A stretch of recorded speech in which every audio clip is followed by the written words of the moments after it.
Mis hermanos, un saludo especial para todos. Bienvenidos. Hoy continuamos el estudio del libro del Éxodo. Hoy vamos a profundizar un poco sobre el capítulo 8. Así que acompáñenme en una oración para que iniciemos con este estudio. Padre bueno, gracias Señor por este día maravilloso que nos has regalado, Padre. Tú eres nuestro Señor, tú eres nuestro Rey. Tú eres nuestra torre fuerte, Señor, nuestro castillo. En ti confiamos, Señor. ¿A quién iremos si solamente tú tienes palabras de vida eterna, Señor? Ayúdanos, Dios, a que este estudio llegue hasta lo más profundo de nuestro ser, a que tu palabra haga el trabajo por la cual tú la envías, Señor. Ayúdanos a entender un poco más de tus misterios, Señor. Revélanos tus misterios. Gracias te damos, Señor. Tú eres nuestro Padre, nuestro Señor, nuestro Dios, nuestro Rey. En ti ponemos toda nuestra confianza, Padre. De ti somos y a ti te servimos. Gracias, Señor, porque nos das este privilegio de poder venir a escudriñar tu palabra. Hoy te pido, Señor, que pongas en nuestro corazón esas ganas y ese amor por ti, Señor. Esa felicidad y esa emoción que puede dar el poder estudiar tu palabra, Señor. El poder abrir tu palabra. Que cada vez que nosotros vengamos a ti, Señor, que cada vez que nosotros abramos las Escrituras, haya ese gozo en nosotros, Padre. Que no sea un estudio más, que no sea una clase más, Dios, sino que podamos escuchar tu voz directamente, Señor, a nuestros oídos y a nuestro corazón. Quita de nosotros ese velo de nuestros ojos para poderte ver, Señor, con claridad. Ayúdanos, Señor, a que tu mensaje llegue con claridad y con sencillez, pero que sea profundo. Ayúdame, Señor, y pongo delante de ti todo mi ser. Que seas tú enseñándonos, Señor, que no sean palabras mías, ni que sean enseñanzas de hombres, Señor, sino que seas tú directamente obrando en cada uno de nosotros. Gracias, Señor, te damos en el nombre de Jesús, nuestro Señor y Salvador eterno. Amén. Bueno, mis hermanos, vamos a iniciar. Vamos a hacerlo de forma diferente. Yo se las voy a presentar, voy a hacer la presentación en diapositivas, así como se las envió Fabián a los diferentes grupos y arrancamos. ¿Listo? Entonces vamos a dar inicio. Bueno, yo a este estudio le puse por título "No hay Dios como el Señor nuestro Dios". No hay Dios como el Señor nuestro Dios. Entonces iniciamos. Yo quise iniciar con un comentario de este señor Motier, que dice así: esta sección se centra en el conflicto entre el cielo y la tierra, y nos enseña la misma lección que años más tarde Nabucodonosor tuvo que aprender por las malas, que el Altísimo domina sobre el reino de los hombres. Eso lo podemos ver en Daniel capítulo 4. También podemos ver el desarrollo del carácter de Moisés, que acaba siendo el hombre perfecto para la tarea. Atrás quedó su ímpetu del capítulo 2, su indecisión del capítulo 3 y del capítulo 4, el triunfalismo del capítulo 5. Y ahora lo que veremos es una calma imperturbable en el capítulo 10, la total confianza en Dios en el capítulo 9 y el coraje general ante el rey. Ahora obedece a Dios en el capítulo 7. El Espíritu Santo es dado a los que le obedecen. Hechos 5:32. Bueno, este capítulo vamos a leerlo o vamos a tratarlo en 3 temas. Como diría Orlando, no lo vamos a leer en una sentada, sino en 3. Entonces vamos a tener como primer tema la plaga de ranas, segundo tema la plaga de mosquitos o piojos, el tercer tema la plaga de los tábanos o moscas. Arrancamos con el primer tema, la primera plaga, que es la primera plaga de este capítulo, que es la plaga de ranas. Les leo así en el versículo 1 del capítulo 8 en la Nueva Versión Internacional. El Señor le ordenó a Moisés: ve, a advertirle al faraón que así dice el Señor. deja ir a mi pueblo para que me rinda culto. Si no los deja ir, infestaré de ranas todo tu país. El Nilo hervirá de ranas y se meterán en tu palacio, y hasta en tu alcoba y en tu cama, y en las casas de tus funcionarios y de tu pueblo, y en tus hornos y artesas. Se treparán sobre ti, sobre tu pueblo y sobre tus funcionarios. Luego el Señor le dijo a Moisés, dile a Aarón que extienda su vara sobre los ríos, arroyos y lagunas, para que todo Egipto se llene de ranas. Aarón extendió su brazo sobre las aguas de Egipto y las ranas llegaron a cubrir todo el país.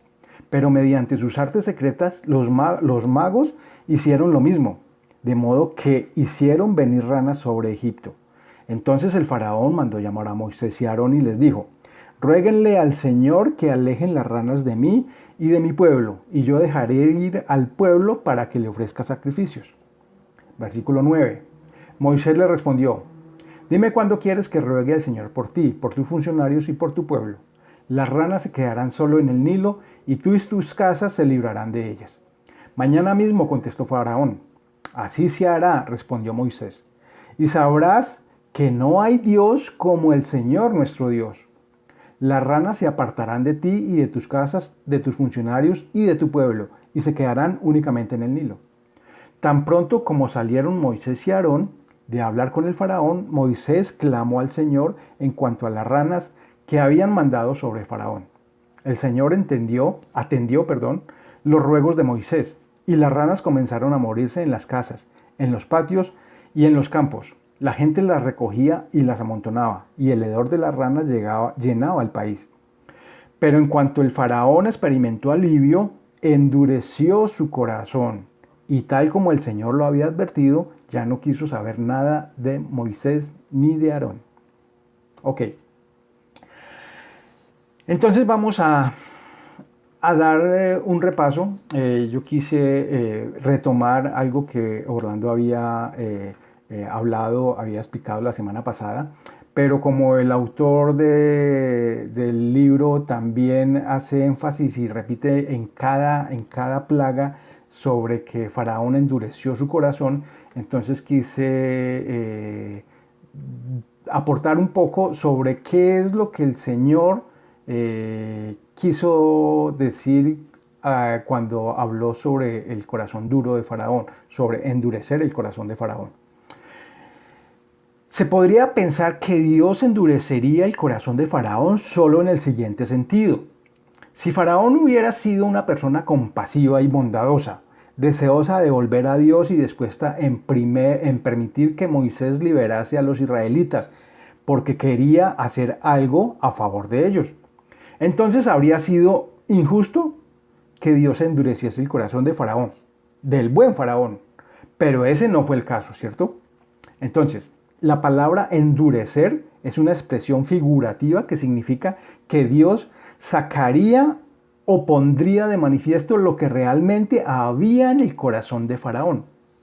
O sea que en el corazón de Faraón solo había endurecimiento. Y eso simplemente el Señor lo dejó ver. No es que el Señor haya endurecido aposta intencionalmente el corazón de Faraón. Miremos qué dice con respecto a este endurecimiento del corazón el Salmo 81. En el versículo 9 dice, no habrá en ti Dios ajeno, ni te inclinarás a Dios extraño. Yo soy Jehová tu Dios, que te hice subir de la tierra de Egipto. Abre tu boca y la llenaré. Pero mi pueblo no oyó mi voz, e Israel no me quiso a mí. Los dejé, por tanto, a la dureza de su corazón. Caminaron en sus propios consejos. Entonces miremos que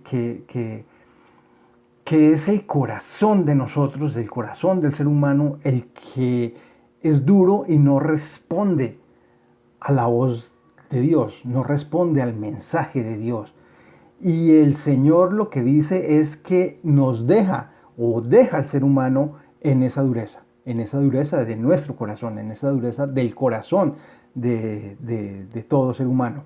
Eso fue lo que hizo con respecto al faraón. Dejó que ese corazón simplemente se manifestara.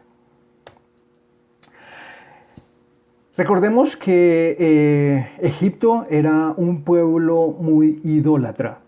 Entonces Dios estaba dirigiendo su llamado de atención hacia un pueblo sumido en la idolatría. En consecuencia llegó la segunda plaga, las ranas. Las ranas estaban asociadas a una diosa egipcia llamada Hek, cuya creencia era que ayudaba a las mujeres en el parto. Las ranas se habrían convertido en un fastidio para este pueblo. Después de que la adoraban estas ranas, ahorita se convirtió en un fastidio. O sea, el Señor convirtió a algo que el pueblo adoraba en un fastidio para ellos.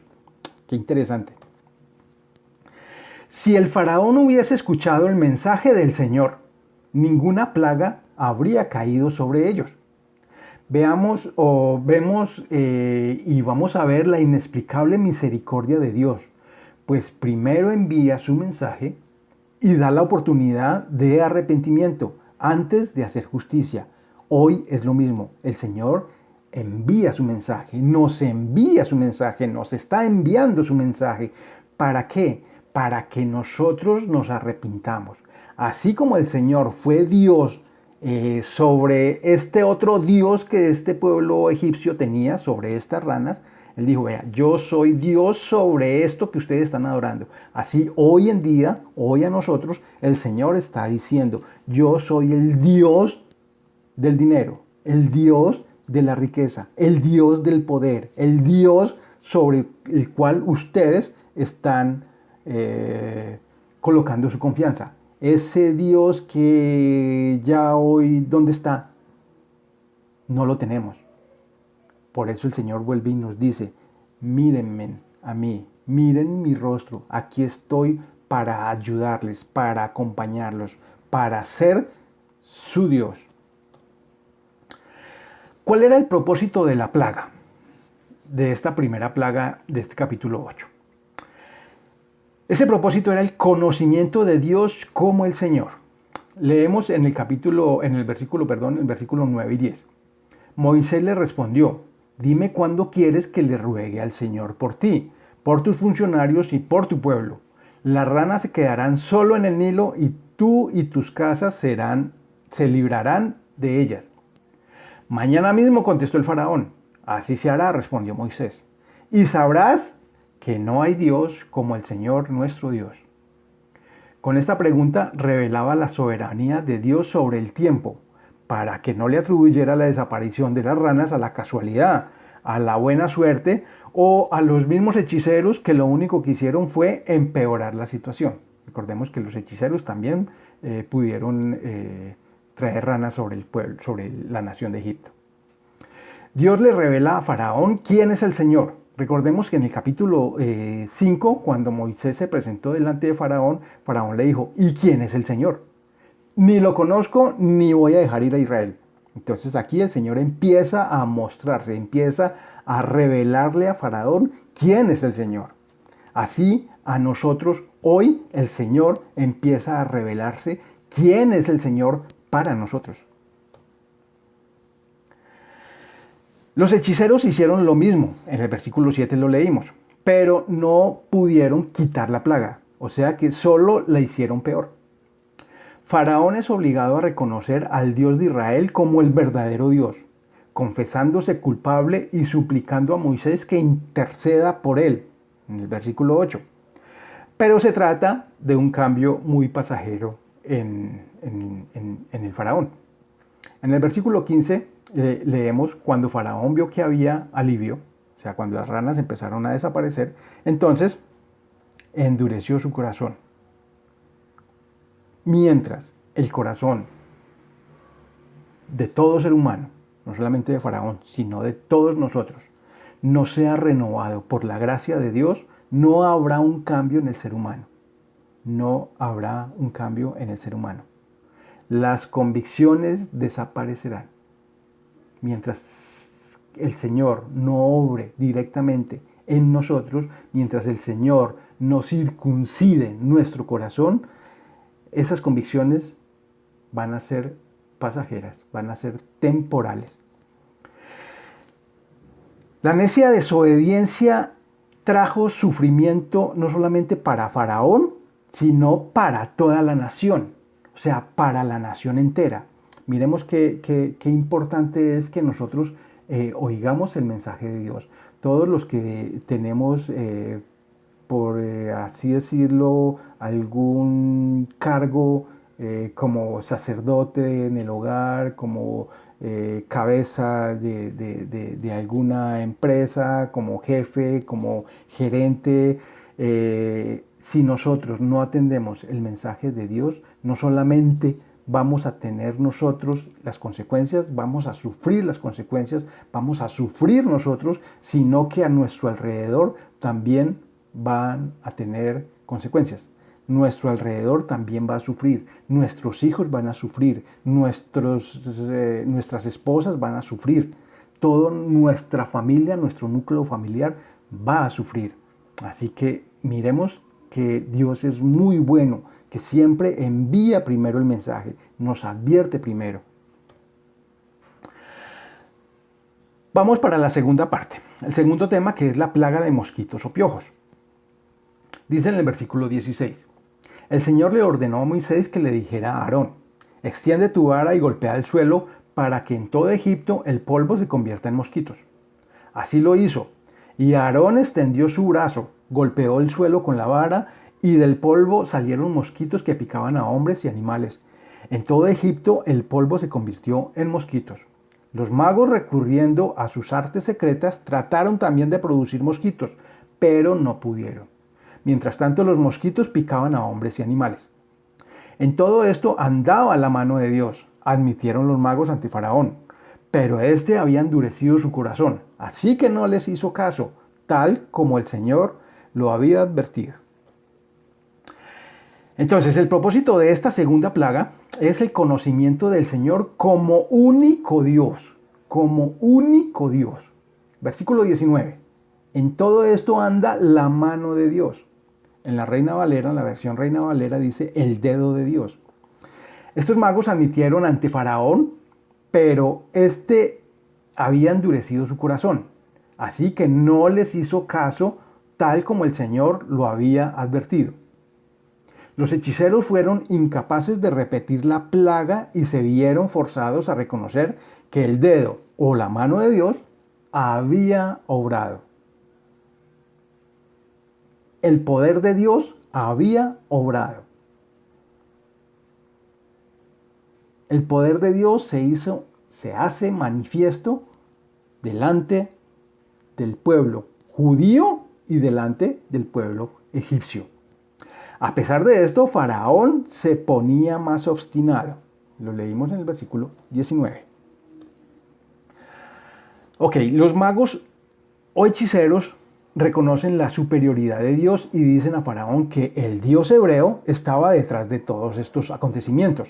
Se estaban rindiendo, estaban dando ese reconocimiento. No, el Dios de este pueblo egipcio, de este pueblo hebreo, tiene mucho poder. Egipto empieza a reconocer que el Señor está presente con todo su poder, precisamente allí donde debían estar todos sus dioses. ¿Dónde están los dioses que ellos esperaban que los respaldara? No aparecieron, no están. Empezamos a ver la superioridad y el poder de nuestro Dios. Grande y poderoso es nuestro Señor, grande y poderoso es nuestro Dios. La idea es que nosotros empecemos a dimensionar el Dios que nosotros estamos alabando, el Dios al que nosotros nos postramos todos los días delante de su trono, el Dios al que nosotros podemos entrar directamente al trono de la gracia. Ese es nuestro Dios, nuestro Señor. Ahora vemos el tercer tema o la tercera plaga, que es la plaga de tábanos o moscas. Les leo en el versículo 20 del capítulo 8. El Señor le dijo a Moisés, mañana vas a madrugar, le saldrás al paso al faraón cuando baje al río y le advertirás, así dice el Señor, deja ir a mi pueblo para que me rinda culto. Si no los dejas ir, enviaré enjambres de tábanos sobre ti y sobre tus funcionarios, sobre tu pueblo y sobre tus casas. Todas las casas egipcias y aún el suelo que pisan se llenarán de tábanos. Cuando eso suceda, la única región donde no habrá tábano será la de Gosén, porque allí vive mi pueblo. Así sabrá que yo, el Señor, estoy en este país. Haré distinción entre mi pueblo y tu pueblo. Esta señal milagrosa tendrá lugar mañana. Y así lo hizo el Señor. Densas nubes de tábanos irrumpieron en el palacio del faraón y en las casas de sus funcionarios, y por todo Egipto. Por causa de los tábanos, el país quedó arruinado. Versículo 25. Llamó entonces el faraón a Moisés y a Aarón, y les dijo: vayan y ofrezcan sacrificios a su Dios aquí en el país. Aquí en el país. No estaría bien hacerlo, contestó Moisés, porque los sacrificios que ofrecemos al Señor nuestro Dios resultan ofensivos para los egipcios. Si a la vista de ellos ofrecemos sacrificios que les son ofensivos, seguramente nos apedrearán. Tenemos que hacer un viaje de 3 días hasta el desierto para ofrecer sacrificios al Señor nuestro Dios, pues así nos lo ha ordenado. El faraón respondió: voy a dejarlos ir para que ofrezcan sacrificios al Señor su Dios en el desierto, con tal de que no se vayan muy lejos y de que rueguen a Dios por mí. En cuanto salga yo de aquí, le aseguró Moisés al faraón, rogaré por ti al Señor, y de aquí a mañana los tábanos se habrán apartado de ti, de tus funcionarios y de tu pueblo. Pero tú no debes seguir engañándonos ni impidiendo que el pueblo vaya a ofrecer sacrificios al Señor. Versículo 30. Así que Moisés salió y le rogó al Señor por el faraón. El Señor accedió a los ruegos de Moisés y apartó los tábanos del faraón, de sus funcionarios y de su pueblo. No quedó un solo tábano. Pero una vez más el faraón endureció su corazón y no dejó que el pueblo se fuera. Ok. ¿Cuál es el propósito de esta tercer plaga de este capítulo? El propósito es el conocimiento de Dios como algo presente en la tierra de Egipto. Leemos en el versículo 22. Cuando eso suceda, la única región donde no habrá tábano será la de Gosén, porque allí vive mi pueblo. Así sabrás que yo, el Señor, estoy en este país. Recordemos la tierra de Gosén. Recordemos que esa tierra es la tierra donde llegaron la familia, donde llegó la familia de José, cuando llegó con todo el papá, con todos sus hermanos, y se ubicaron en esa tierra. Recordemos que José pidió permiso al faraón que estaba en esa época, y el faraón le concedió que se situaran en esa época, en esa tierra. Y esa es la tierra de Gosén, donde 430 años después todavía están allí. Entonces miremos que con las primeras 3 plagas todos sufrieron, tanto los egipcios como el pueblo judío. Las 3 que siguen no afectan a los habitantes de Gosén, o sea, no afectan al pueblo hebreo. En esta ocasión podemos ver la distinción que el Señor hace entre el pueblo egipcio y su pueblo, los judíos. Podemos ver la distinción que el Señor hace entre los que somos ovejas de su prado, los que somos sus ovejas, y los que no lo son. El Señor hace una distinción entre los que son de su pueblo y los que no son. El Señor envía 2 mensajes. Uno a Faraón, que es: Dios dominaba la situación. Dios domina la situación y Dios va a dominar la situación en nosotros. Y otro mensaje es a su pueblo. El Señor cuida de ellos. Ahora, ¿cuál es el mensaje para su pueblo? O sea, nosotros, porque ahora nosotros somos pueblo escogido de Dios, nación santa. Somos la niña de sus ojos, somos su pueblo escogido, somos ovejas de su prado. ¿Cuál? Que el Señor cuida de nosotros. Hoy el Señor cuida de nosotros. Miremos qué grande, qué bueno y qué misericordioso es nuestro Señor. El Señor conoce a los que son suyos, conoce las ovejas de su prado y sus ovejas le reconocen. Leemos en el Salmo 100, versículo 3. Reconozcan que el Señor es Dios. Él nos hizo y somos suyos. Somos su pueblo, ovejas de su prado. Somos ovejas de su prado. Pero si somos ovejas de su prado, entonces vamos a reconocer la voz de Dios. Vamos a reconocer la voz de nuestro Señor. Vamos a reconocer la voz de nuestro pastor, ¿cierto? Leemos en el capítulo 10 del Evangelio de Juan, versículo 27. Mis ovejas oyen mi voz, yo las conozco y ellas me siguen. Yo les doy vida eterna y nunca perecerán, ni nadie podrá arrebatarlas de la mano. Nadie podrá arrebatármelas de la mano. Nadie podrá quitarnos de la mano del Señor. El Señor está con nosotros. Ahora, ¿nosotros estamos con el Señor? ¿Nosotros estamos buscando al Señor? ¿Nosotros creemos en el Señor? ¿Nosotros adoramos al Señor? ¿Tenemos esa relación con el Señor? Porque mire el Señor cómo es de bueno, cómo se nos muestra, para que nosotros nos demos cuenta que tenemos un Dios grande y poderoso. Hay claramente una distinción entre las que son sus ovejas y las que no lo son.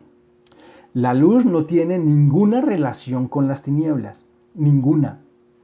Este es nuestro Dios, quien reina con poder, y hoy sigue reinando con poder en medio de nosotros.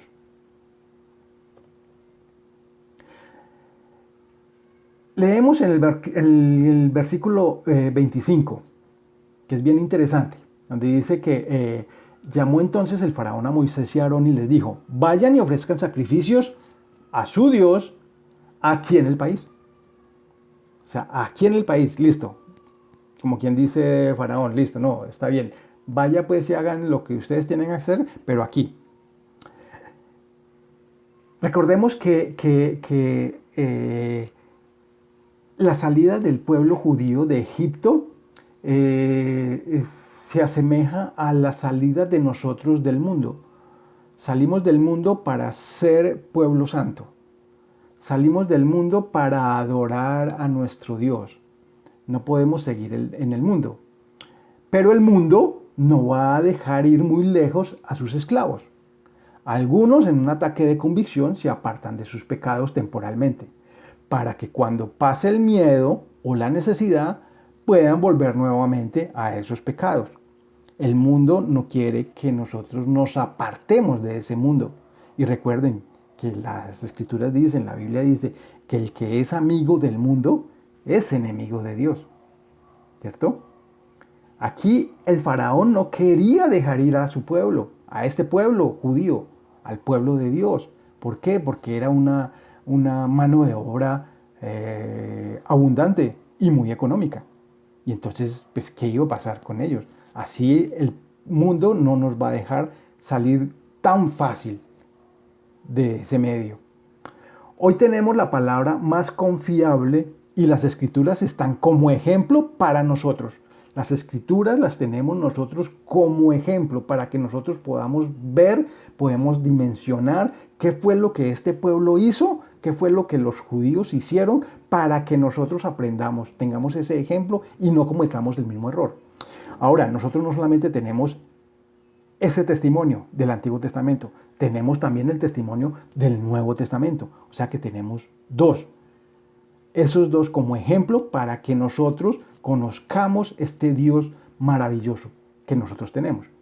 Miremos qué delicado es que nosotros no tengamos claro qué es lo que hay en nuestro corazón.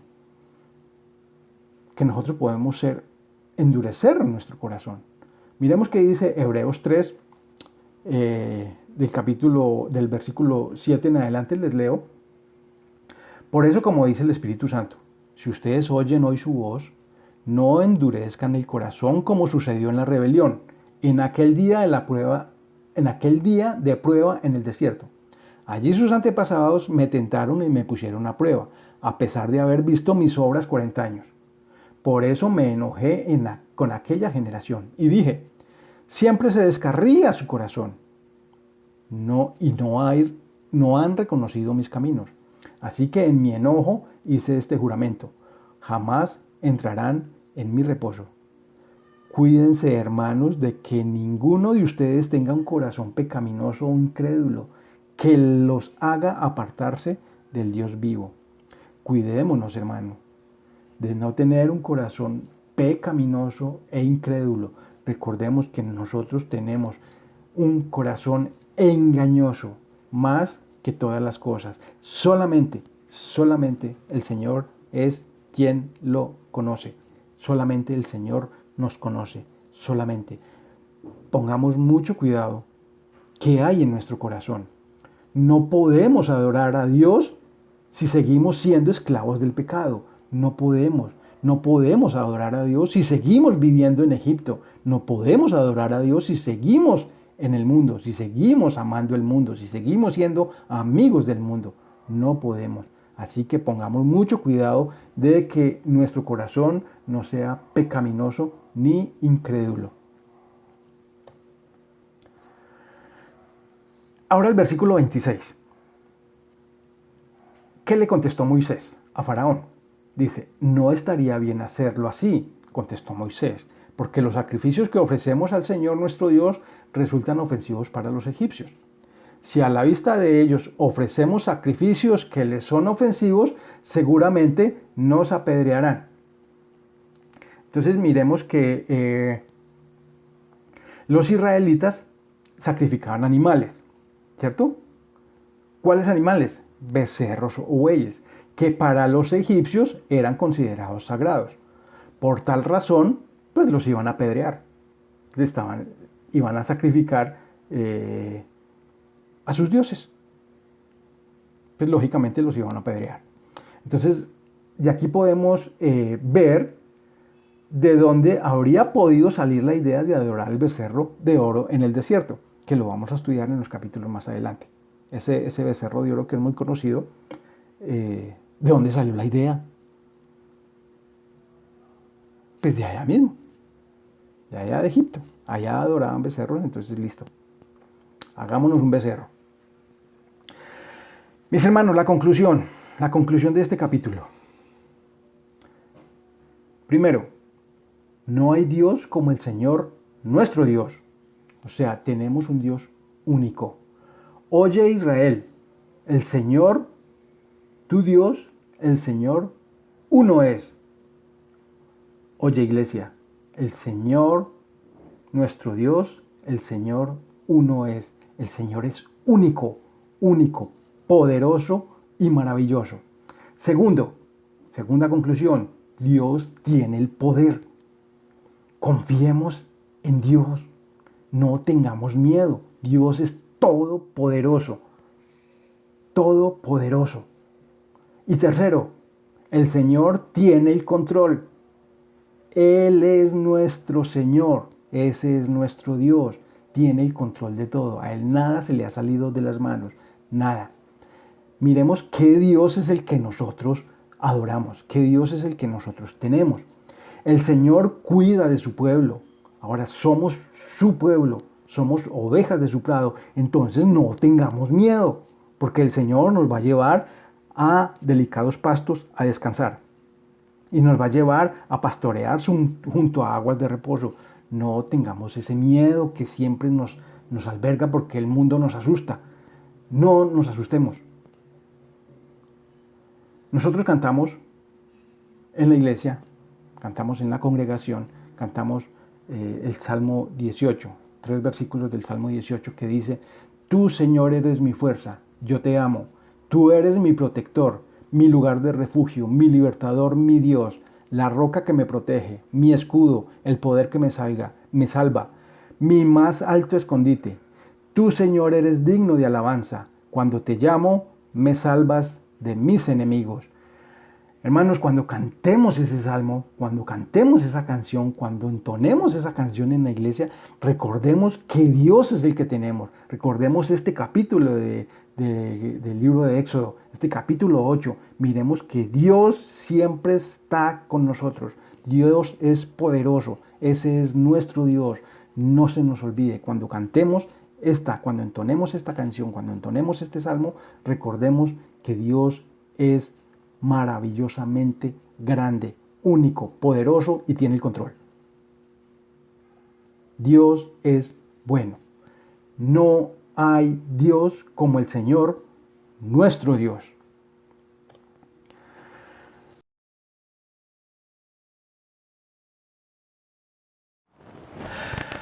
Así terminamos, hermanos, este capítulo 8. Recordemos que no hay Dios como el Señor nuestro Dios. Él es nuestro Salvador. Él es la roca fuerte. Él es el Dios en el que nosotros tenemos que confiar totalmente. Como dice el Evangelio de Juan, cuando el Señor les hablaba allá en el aposento alto a los apóstoles: no tengan miedo, no tengamos miedo, confiemos en el Señor. Cada vez que cantemos este Salmo 18, que lo cantamos en la iglesia, recordemos quién es nuestro Señor, quién es nuestro Dios. Nuestro Dios es fuerte, nuestra torre fuerte. Nuestro Dios es quien nos acompaña, quien nos va ayudando día tras día. Así que, hermanos, confiemos en el Señor, que tenemos un Dios grande y poderoso. Es nuestro Señor, nuestro Dios. Hermanos, muchas gracias. De aquí 8 días, dentro de 8 días, la semana entrante, seguiremos con el capítulo 9. Y muchas gracias para todos, un abrazo y qué bueno estudiar la Biblia, qué bueno estudiar las Escrituras. Dios es bueno en todo momento. Un abrazo para todos.